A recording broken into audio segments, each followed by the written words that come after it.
2 Sud-Coréens ont été arrêtés par la police, soupçonnés d'avoir géré des sites de jeux d'argent en ligne depuis une maison dans la province du Dontani. Mercredi, le chef du bureau de l'immigration, le général de police Panumar Bunyalak, a dirigé une équipe conjointe composée de policiers de l'immigration et de la police locale pour perquisitionner une maison louée dans le Tambongban Luam, située dans le district de Muam. Les forces de l'ordre agissaient sur la base d'informations indiquant que des étrangers se livraient à des activités illégales dans cette maison. Ils ont découvert 2 Sud-Coréens gérant des opérations de jeux d'argent en ligne et des systèmes de serveurs. Les suspects ont été placés en garde à vue pour interrogatoire. Les autorités ont saisi des ordinateurs et d'autres équipements utilisés pour exploiter les sites actifs Venus Gaming Service et Sandé1, 2 grands sites de jeux d'argent sud-coréens avec des utilisateurs dans le monde entier. Elles ont également confisqué des listes de joueurs et des documents financiers impliquant plusieurs devises internationales. Le général de division Wari Cyril Elaziri, commandant par intérim de la division 4 de l'immigration, a déclaré que, lors de l'interrogatoire, les 2 suspects avaient avoué être une équipe informatique pour les sites illégaux. Ils géraient également les opérations d'autres sites de jeux, assistaient les joueurs dans leurs transactions financières et faisaient la promotion des sites auprès de joueurs en Corée du Sud, en Thaïlande et dans d'autres pays. La majorité de leurs clients étaient sud-coréens. Les sites généraient un chiffre d'affaires mensuel de 4 milliards de wons, soit environ 100 millions de bahts, a indiqué le général de division Wari Siri.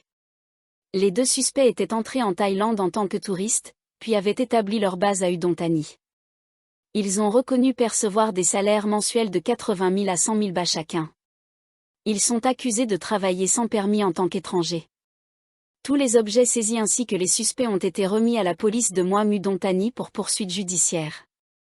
La police collabore également avec l'ambassade de Corée du Sud. Les noms des suspects ont été gardés confidentiels à leur demande.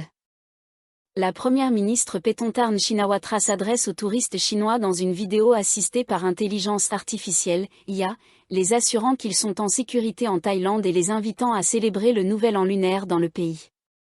Dans cette vidéo de 1 minute et 32 secondes, Madame Paetongtarn explique qu'elle souhaitait communiquer directement avec le peuple chinois, mais qu'elle ne parlait pas leur langue. Elle a donc utilisé une technologie IA pour donner l'impression qu'elle parlait chinois. La première ministre a souligné que des informations rapportant que des ressortissants chinois avaient été trompés en Thaïlande avaient suscité des inquiétudes parmi les touristes chinois, notamment sur leur sécurité et les risques liés à la traite des êtres humains par des réseaux criminels. Elle a indiqué avoir ordonné des mesures strictes pour renforcer la sécurité des visiteurs et lutter fermement contre la criminalité transnationale. Madame Paetongtarn a promis une application rigoureuse des lois pour traiter le problème des traversées illégales de frontières et a déclaré que des dispositifs d'assistance aux touristes seraient développés pour prévenir les incidents malheureux. Elle a affirmé que le gouvernement thaïlandais accordait une priorité absolue à la sécurité des touristes et œuvrait pour renforcer leur confiance. Madame Paetongtarn a également déclaré que la Thaïlande était prête à accueillir tous les touristes chinois et les a invités à venir célébrer le Nouvel An lunaire ainsi que le 50 anniversaire des relations diplomatiques entre la Chine et la Thaïlande cette année. Cette initiative intervient après des annulations de groupes de touristes chinois prévus pour les vacances du Nouvel An chinois, ainsi que l'annulation du concert en Thaïlande du chanteur et acteur hongkongais Lee Sung-chan. Ces décisions font suite à des rapports sur des Chinois, y compris un acteur, qui aurait été attiré en Thaïlande avant d'être contraint à travailler dans des centres d'appel frauduleux basés dans des pays voisins. La police a conduit un automobiliste accusé d'avoir intentionnellement percuté et tué un livreur à moto lors d'un accès de rage au volant au tribunal pénal de Bangkok Sud mercredi et a demandé une prolongation de sa détention.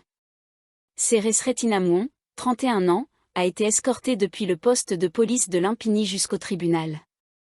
Il a refusé de répondre aux questions des journalistes sur son motif pour l'attaque et sur son éventuel souhait de s'excuser auprès de la famille de la victime, âgée de 49 ans.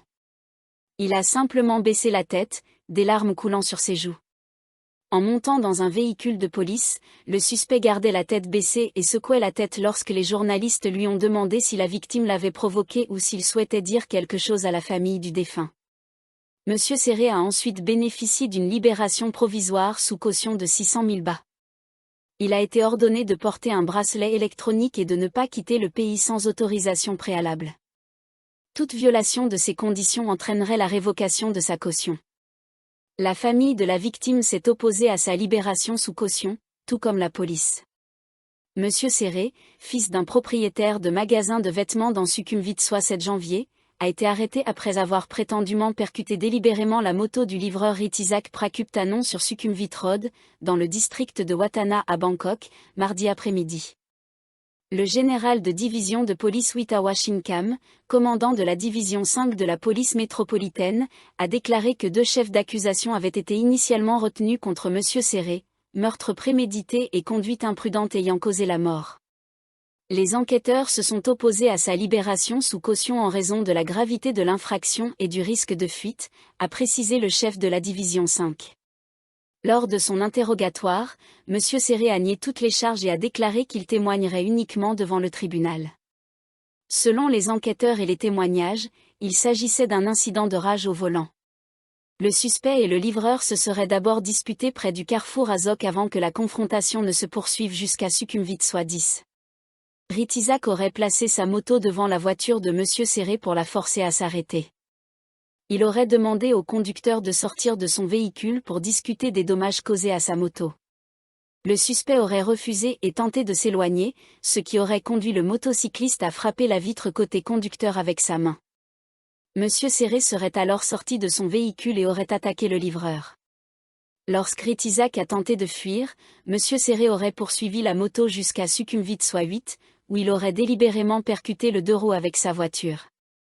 Les enquêteurs ont indiqué que le suspect était de nature colérique, mais qu'il n'avait aucun antécédent de traitement pour maladie mentale. Aucune trace de drogue ou d'alcool n'a été détectée dans son organisme. La femme en larmes de la victime, C.G. Tamboun, a déclaré qu'elle récupérerait son corps à l'Institut de médecine légale de l'hôpital King Chulalongkorn mercredi pour les rites funéraires au Wat Klom Toanay. Des proches du suspect lui ont fait savoir, par l'intermédiaire de la police, qu'il couvrirait les frais des rites funéraires. Une discussion sur une éventuelle indemnisation n'avait pas encore eu lieu. La police royale thaïlandaise, RTP, a démenti les allégations des défenseurs des droits de l'homme selon lesquelles elle tenterait de déporter un groupe de 48 hommes ouïghours vers la Chine. Ce groupe serait emprisonné depuis 2014 après avoir fui la province chinoise du Xinjiang. 43 d'entre eux seraient actuellement détenus au siège du Bureau de l'immigration, IB, et les 5 autres dans des prisons thaïlandaises. Human Rights Watch a publié un communiqué demandant au gouvernement de s'abstenir de les renvoyer en Chine, où leur sécurité serait menacée. Le chef de la police nationale, le général Kitarat Pampech, a déclaré que la RTP n'avait reçu aucun rapport indiquant un projet de déportation des Ouïghours, ajoutant que la question devait être discutée avec le Conseil national de sécurité, NSC. La Thaïlande n'est pas un médiateur dans les conflits juridiques. Cependant, la RTP est prête à coopérer avec toutes les ambassades ou agences qui demanderaient notre assistance, a-t-il affirmé. La sénatrice Ankana Nelapeji a déclaré avoir reçu une pétition de Chalida Tacharo-Ansak, présidente de la Fondation pour l'autonomisation des peuples, demandant une enquête sur la détention des Ouïghours. La sénatrice Ankana a précisé que le comité avait auparavant sollicité l'autorisation du Bureau de l'immigration pour visiter les Ouïghours détenus. Toutefois, le bureau a invité le comité à une réunion pour discuter de cette question. Elle a ajouté que le comité sénatorial renouvellerait sa demande pour accéder aux détenus. Madame Ankana a également averti le gouvernement de traiter cette affaire avec prudence pour éviter un éventuel contre-coup lié à une violation des droits humains fondamentaux. Lundi, Rushan Abbas, président du Congrès mondial des Ouïghours, a rencontré Kanavé Suepsan, député du Parti Fer, pour déposer une pétition contre tout projet de déportation des Ouïghours. M. Kanavé a souligné l'importance pour le gouvernement de préparer une réponse appropriée à ce problème et de définir une politique claire pour le gérer.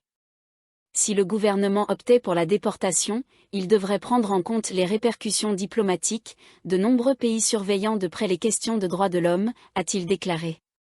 Nous voulons voir notre pays prendre position, a-t-il ajouté.